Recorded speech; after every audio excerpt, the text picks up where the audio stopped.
What if the very thing that feels like the end of your story is actually the moment God begins writing your purpose?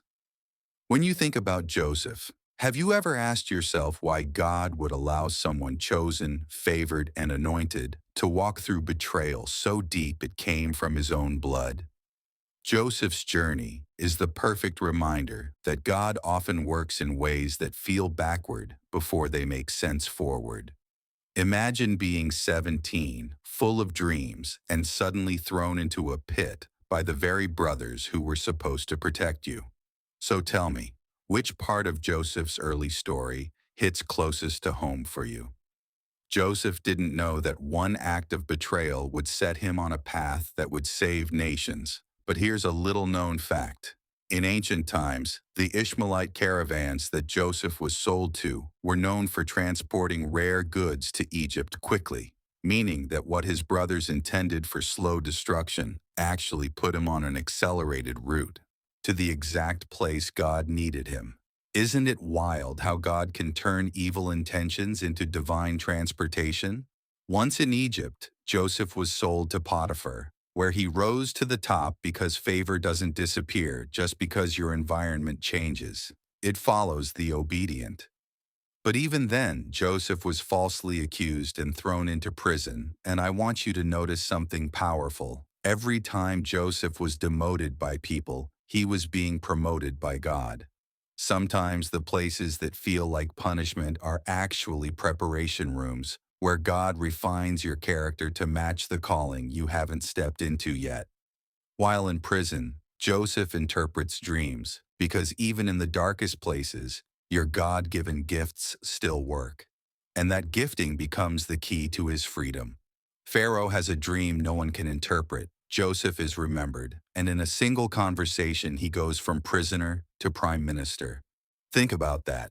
Your breakthrough can be one conversation away, one connection away, one moment of God's timing away.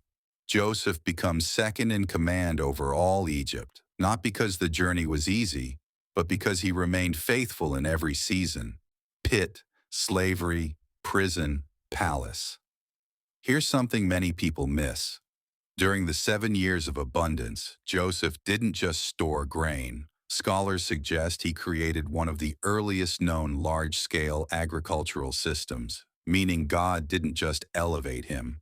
He equipped him to implement strategy that would sustain millions. And when famine finally hit, Joseph's brothers, the same ones who betrayed him, came to him in desperation, not knowing the man before them was the brother they had thrown away. That moment reveals something profound. God will bring you face to face with the people who hurt you, not for revenge, but for restoration. Joseph had every reason to lash out, but he chose forgiveness because he understood something we often forget. When God heals your heart, revenge loses its appeal. Instead of condemning his brothers, he wept, embraced them, and said the words that echo through Scripture as one of the greatest declarations of divine perspective ever spoken.